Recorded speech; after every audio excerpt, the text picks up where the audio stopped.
개요부터 봐야겠죠? 아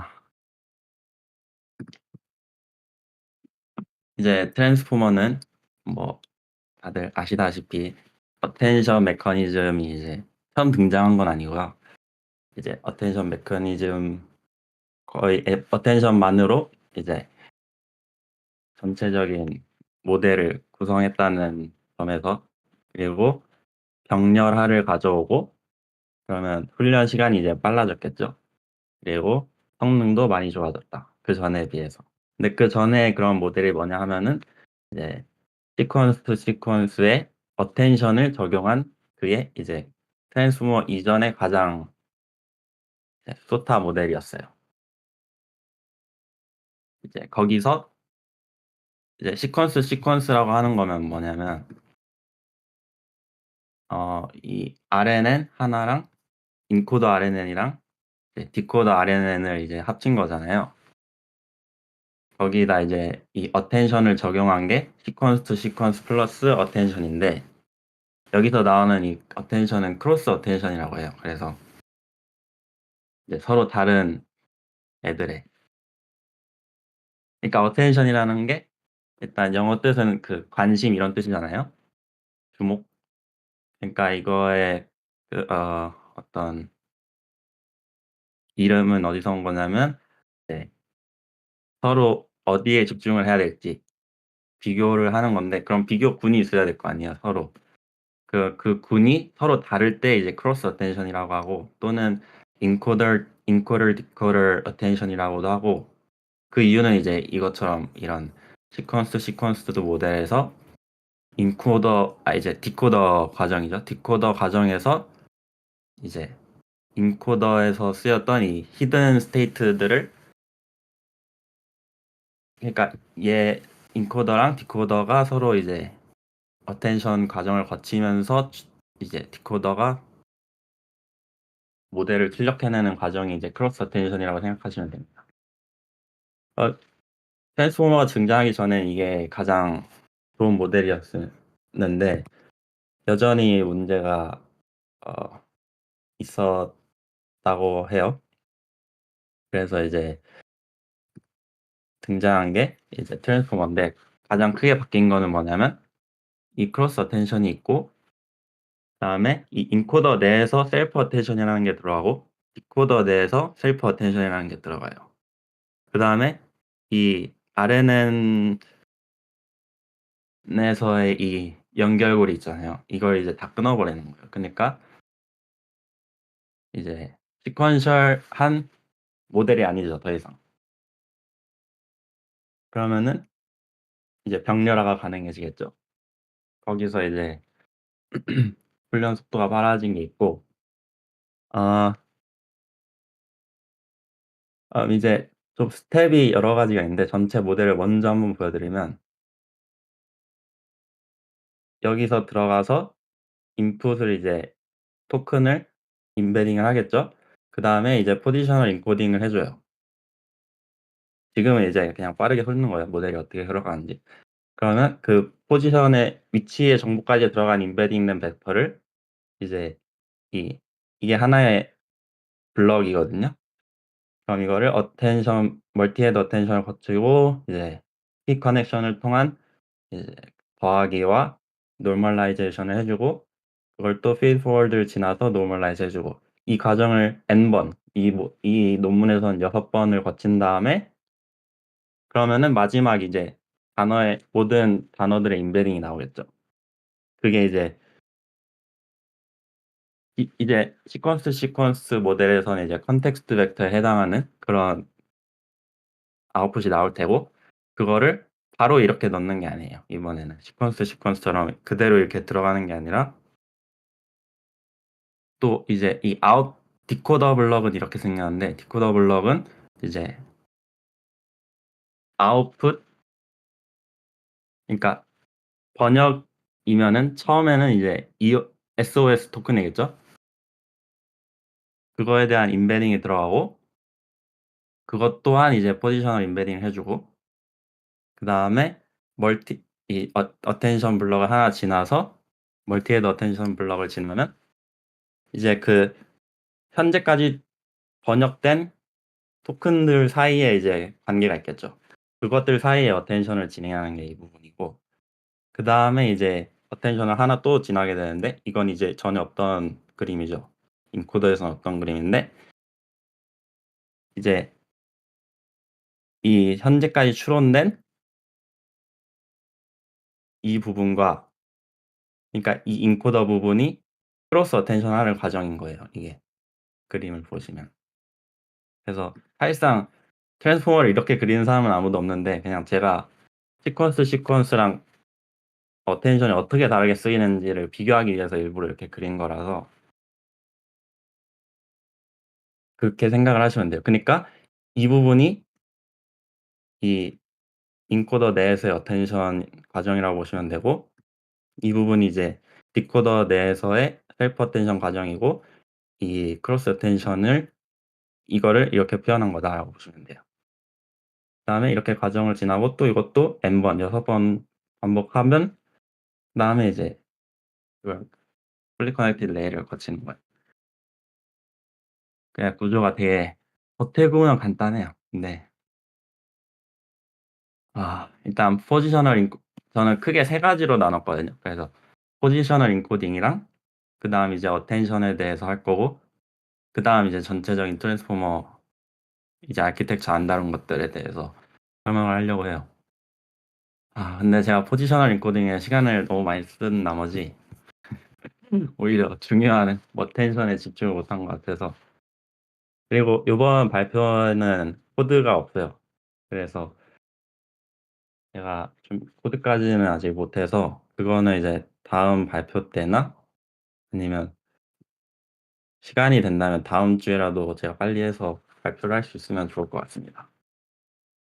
그럼 이제 포지셔널 인코딩부터 얘기를 해 보자면, 이제 저번 주에 이제 상원님께서 시퀀스 발표를 해 주실 때 이제 유진 님이 엄청 좋은 질문해 주셨죠. 그 위치 정보는 어디에 들어가냐. 이제 그거는 이제 RNN 계열의 모델에서는 그 모델 구조 자체에 이제 내재가 되어 있는 거예요. 왜냐하면 RNN이라는 거는 어차피 웨이트를 하나만 쓰고 계속 그걸 곱해 계속 그 웨이트만 쓰는 거기 때문에 어 그 위치 정보에 대한 그게 들어갈 그게 없죠. 근데 대신에 그 인풋 토큰을 순서대로 넣어주죠. 그렇기 때문에 그건 그 모델이 학습하는 과정에서 자연스럽게 이제 터득을 하는 거예요. 뭐가 먼저 들어오면 그 다음에 뭐가 나오고, 이 과정을 그냥 그 implicitly 이제 학습을 하는 거예요. 그러니까 여기 보시면 RNN 모델에서는 이렇게 따로 이렇게 인코드하지 않는다. 하지만 자연스럽게 모델에 의해서 추론된다. 이 토큰을 순서대로 넣는 과정에서. 아 근데 그러면 이제 한계가 있다는 게 뭐냐면, 이제 장거리 의존성, 그거에 이제 한계를 받게 되고,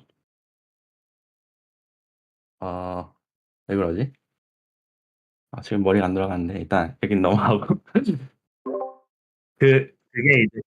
네.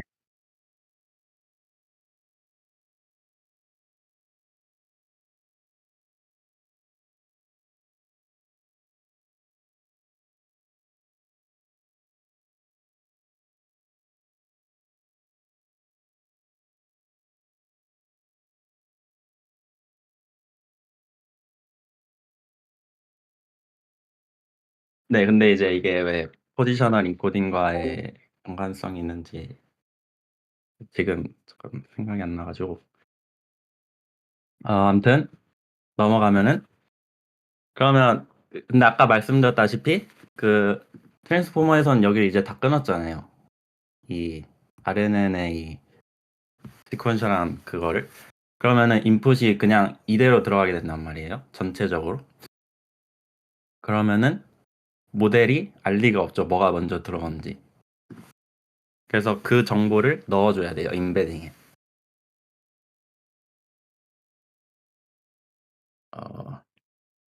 이 정보가 토큰 순서가 중요한 거는 뭐 당연히 아시겠지만 하나 이제 예시를 보자면은 The cat chased the dog이랑 The dog chased the cat은 전혀 반대 그림이죠.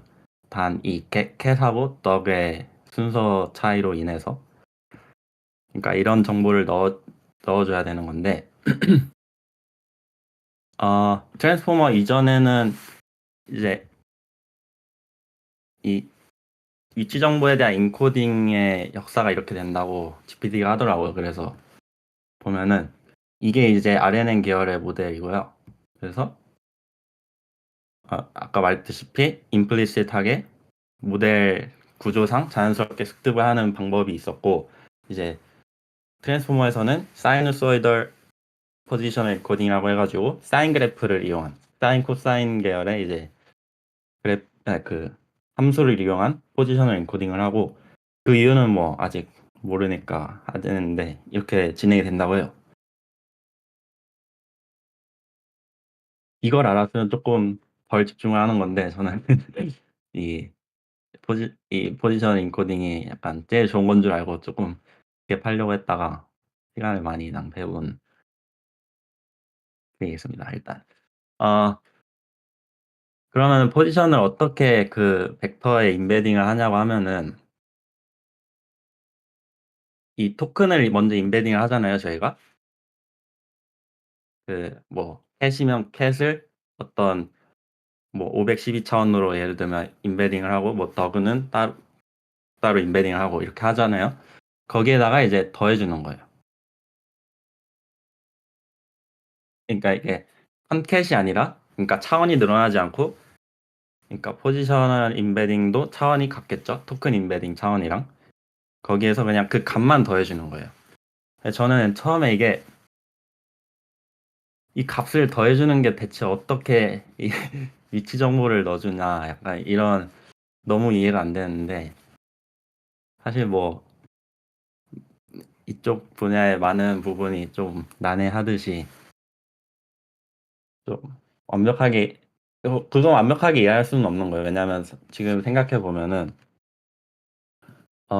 이거의 목적은 뭐냐면 좀 규칙적으로 그러니까 예를 들어 첫 번째 나온 거다라는 거에 임베딩 따로 두 번째 나온 거다에 대한 임베딩 따로 이렇게 다 다르게 해야 돼요. 겹치지 않게. 그래서 가장 먼저 생각나는 건 원핫 인코딩이잖아요. 그럼 예를 들어서 포지션 1에 대해서는 100000, 포지션 2에 대해서는 0100, 그리고 포지션 100에 대해서는 뭐 0010 이렇게 할 수가 있잖아요.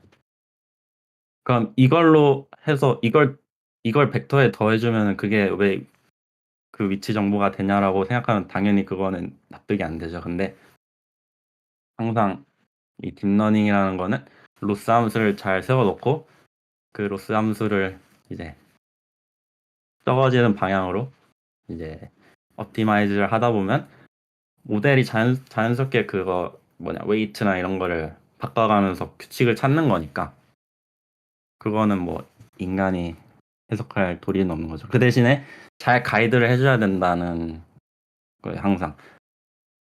네. 그래서 어떻게 잘 가이드를 해주냐? 모델이 학습을 잘 하도록. 그러면은 어느 정도 일정한 규칙이 있게 조금 더해주면 좋겠죠? 그리고 당연히 이게 유니크해야겠죠. 예를 들어 포지션 1이랑 포지션 100에 대한 그 포지션 인코딩 벡터가 같으면은 그거는 모델한테 혼란이 오겠죠, 당연히. 그래서 유니크니스가 꼭 보장돼야 된다는 거고. 근데 이 원활 인코딩은 실제로 별로 쓰이지도 않았고 사실 되게 안 좋은 방법이에요. 일단 왜 그러냐면 스케일러빌리티 문제가 있어요. 그러니까 사이즈를 키울 수가 없어요. 왜냐하면 아까 말씀드렸다시피 그 어디냐? 네. 인코딩 전체는 뭐냐면 토큰 임베딩 더하기 포지셔널 인코딩이었잖아요. 그러니까 두 개의 차원이 같아야 된다고 했는데 보통 저희가 이 트랜스포머 모델만 해도 512차원을 쓰거든요. 그러면은 이 포지셔널 인코딩에 대한 게 512차원이 넘어가면 안 되는 거니까 이 전체 토큰 아니 맥시멈 시퀀스 랭스가 512가 넘어가면 안 되는 거죠. 510이면 큰 숫자인가? 충분히 큰 숫자인가? 네. 근데 이게 더 키울 수 없다. 이게 되게 비효율적이고 이 면에서. 그리고 이 위치 정보 간의 관계도를 따지기도 힘들어요. 파악하기도 힘들어요. 그러니까 어쨌든 이걸 해주는 이유 자체가 모델한테 이걸 학습하라는 거잖아요. 그러니까 첫 번째 오는 토큰에는 1000이 더해질 수 있는 어떤 더해질 확률이라고 해야 되나? 그런 경우의 수를 많이 보게 되겠죠. 그러니까 그런 패턴을 찾아야 되는 건데 그러려면은 뭔가 이 가까이 있는 거랑 멀리 있는 거랑의 이 차이가 있으면 좋은데 이 원하딩 코딩을 하게 되면은 포지션 1하고 2하고의 차이랑 포지션 1하고의 100이랑 차이가 똑같죠. 왜냐하면 어 얘 1하고 2를 비교해 보면은 얘랑 그냥 뒤바꾼 것뿐이고 1하고 100 비교해 봐도 이 두 개의 숫자만 바뀐 거니까 뭔가 패턴은 있는데 그 디스턴스가 내재가 잘 안 돼 있다, 정보가. 그러니까 뭔가 되게 추상적이에요. 사실 제가 이 설명을 하면서도 굉장히 추상적이고 그렇긴 한데 조금 납득은 가기는 해요. 그래서 이게 왜 문제냐 그러면은 왜냐면 보통 많은 경우에 이제 첫 번째랑 두 번째 토큰이 더 관계가 있을 경우가 높잖아요. 첫 번째랑 100번째 토큰보다. 그러니까 당연히 첫 번째랑 두 번째 토큰 사이에 어떤 절대적인 거리가 좀 더 가까워지지 않을까? 약간 이런 생각을 하는 거죠. 근데 이 원하딩 코딩을 하게 되면은 그게 없다는 거죠. 근데 뭐 이거는 사실 거의 쓰이지도 않았고 지금은 뭐 아예 쓸 일도 없는 얘기긴 한데 어떤 포지셔널 인코딩이라는 거에 대한 어, 느낌 같은 걸 조금 이해하는데 도움이 됐던 것 같아서 저는 그래도 내용을 가져와 봤습니다. 그래서 이 포지셔널 인코딩이라는 거를 하게 되면은 사실 예를 들어 캐시라는 단어가 있어요. 캐시라는 단어가 첫 번째 나왔을 경우에는 그러니까 이 토큰 임베딩은 항상 똑같은 거예요. 캐드에 대해서는. 그러니까 아직 여기를 들어가기 전인 거죠. 이 인풋 임베딩만 거쳤을 때는 캣은 항상 똑같은 벡터로 임베딩이 돼요. 그렇죠? 근데 만약에 첫 번째 나오게 되면 그거에 대한 포지셔널 인코딩이 있고 100번째에 나오면 100번째에 대한 포지셔널 인코딩이 있기 때문에 같은 캐시여도 다른 벡터로 임베딩이 된다는 거예요. 그러니까 그 어떤 임베딩 스페이스가 있을 때 캐시라는 단어 하나는 꼭 하나만 존재하는 게 아니라 여러 군데에 존재할 수 있다는 거를 잘 이해를 하셔야 될 것 같아요. 근데 따지고 보면은 이게 모델이 캐시라고 이해하는 건 아니잖아요. 이 컴퓨터는 그 숫자를 이해하는 거지 이 캣을 이해하는 건 아니거든요. 그러니까 캣이 여러 개 존재한다? 그것도 어떻게 보면 말이 안 맞는 말이긴 하고 좀 너무 추상적으로 하니까 이 정도까지만 할게요.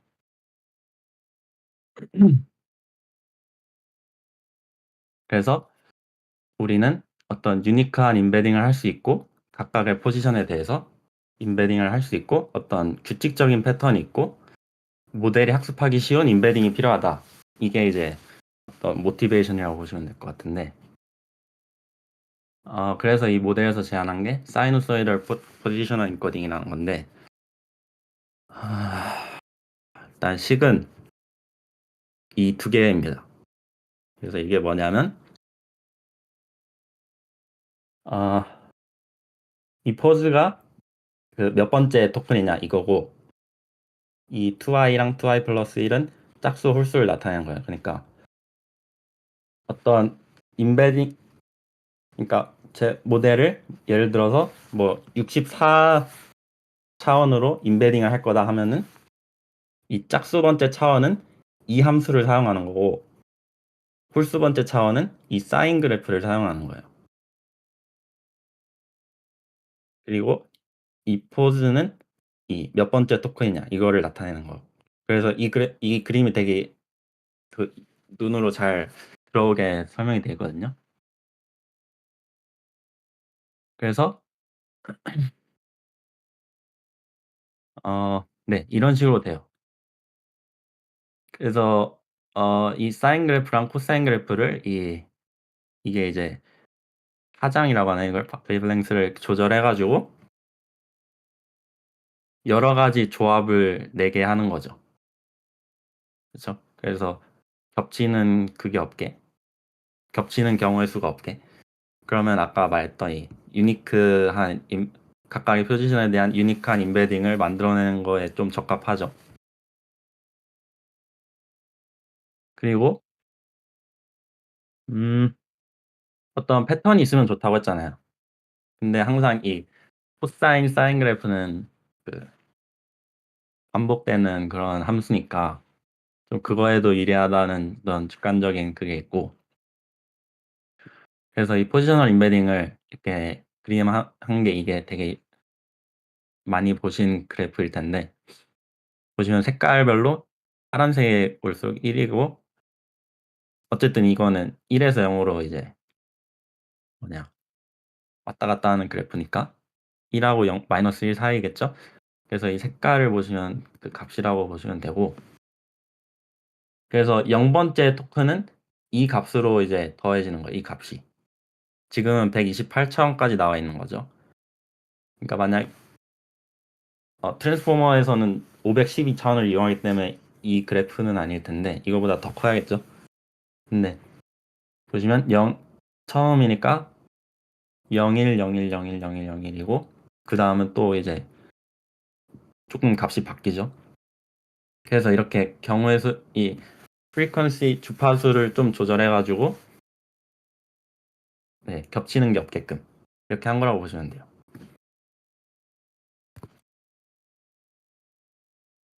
그래서 이거는 그냥 예시고,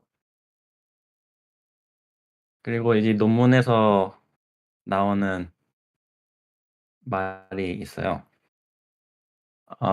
우리가 이 함수를 선택한 이유는 우리는 어떤 가설을 세웠냐면, 이 포지셔널 인코딩을 사용하면은 모델이 그 상대적인 그 위치 관계에 대해서 더 쉽게 모델이 학습을 할 수 있을 거다라는 이제 가설을 세웠다는 거예요. 그래서 음 예를 들면은 어떤 K라는 offset을 가지고 있을 때 어 n 번째 위치에 있는 토큰하고 n 플러스 k 번째에 있는 토큰하고의 관계가 이제 linear function으로 나타내질 수 있다. 그래서 '이게 왜 좋냐.'라는 거를 좀 되게 많이 고민을 했어요. 음 그러니까 이걸 식으로 표현하면 이거죠. 그러니까 뭐 예를 들면 세 번째 나오는 토큰에 대한 임베딩이랑 세 번째 플러스 k 번째에 대한 임베딩 그 토큰 아니 포지셔널 임베딩 값이랑 어떤 리니얼 펑션의 관계가 있다라는 건데, 이거는 이제 수학적으로 풀면은 그냥 이게 사인 코사인 법칙을 이용하면 이렇게 나오게 되는 거고, 이렇게 나오면 이 행렬 곱해 곱으로 표현이 되거든요. 그러니까 이게 이제 포즈 포즈 번째에 있는 임베딩이랑 포즈 플러스 k 번째에 있는 임베딩이랑의 이제 그 비교한 거잖아요. 그게 이제 이 행렬 곱으로 유도가 된다라는 거예요.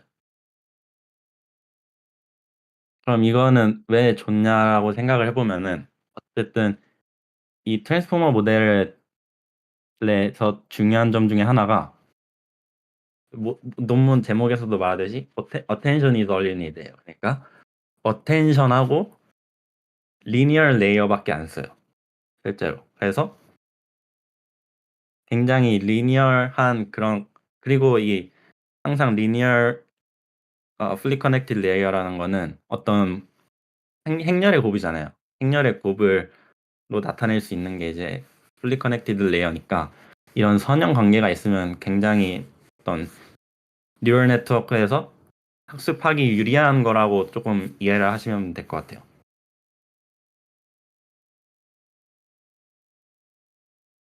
그래서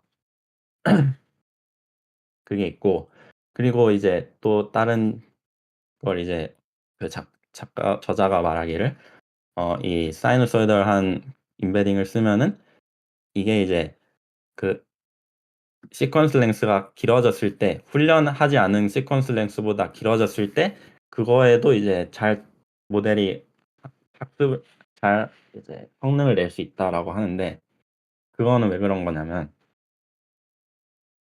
이 포지셔널 인코딩이라는 건 생각해 보면 이미 정해진 거거든요.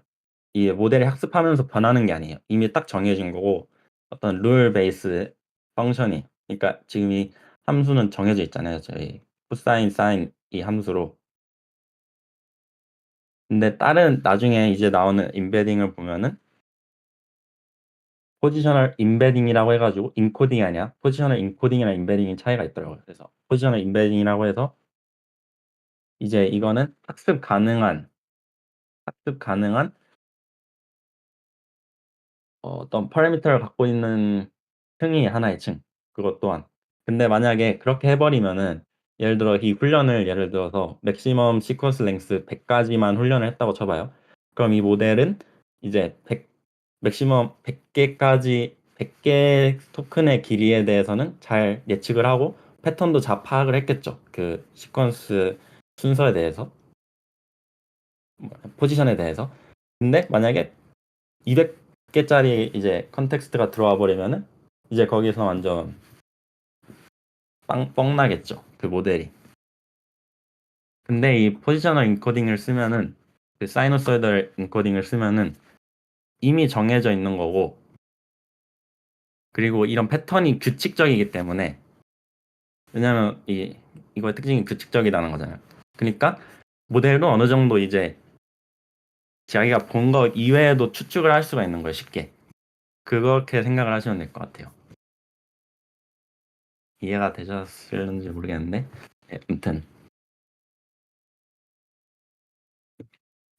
그래서 여기는 그 얘기를 써는 거예요. 왜 이 포지셔널 인코딩을 하면 좋냐. 아까 말했듯이 그 상대적인 포지션에 대해서 그 계산을 간소화한다. 그 유도식은 여기 있었죠. 나중에 한번 보시면 되고. 네, 그게 다네요. 그쵸. 그러니까 예를 들면은 뭐 모델이 어 어텐션을 어쨌든 쓰잖아요. 어텐션 메커니즘을 쓰니까 어떤 포즈 위치에 있는 그 단어랑 단어를 거기서 K번째 떨어진 토큰과의 어떤 어텐드를 하고 싶을 때 그 모델이 쉽게 이제 거기를 찾아갈 수가 있다고 약간 보시면 될 것 같아요. 좀 추상적으로 보시면. 여기까지가 이제 포지셔널 인코딩이었고, 여기를 거치면 이제 본격적으로 인코더에 들어오게 됩니다. 이 포지셔널 인코딩이랑 이거는 이제 디코더에도 있고 똑같이. 어, 그러면 이 인코더 블럭은 그냥 딱 두 가지밖에 없어요. 두 가지? 세 가지? 이 멀티 헤드 어텐션이랑 이 feed forward 네트워크고, feed forward 네트워크는 어쨌든 그냥 플리 커넥트 레이어니까 가장 쉬운 거잖아요. 어쨌든 저희 이제 CNN 많이 했으니까 분류 작업할 때 CNN 다 끝나고 컨볼루션 다 끝나고 마지막 뒤에 있는 그 플리 커넥트 레이어, 그거 두 개 쌓은 거거든요. 그거고, 이제 이 멀티 헤드 어텐션이 이제 이 논문의 좀 주제이긴 한데, 아 잠시만요, 물 좀 마실게요.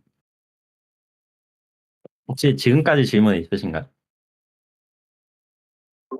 저는 괜찮습니다. 네, 좋습니다. 네, 괜찮습니다. 그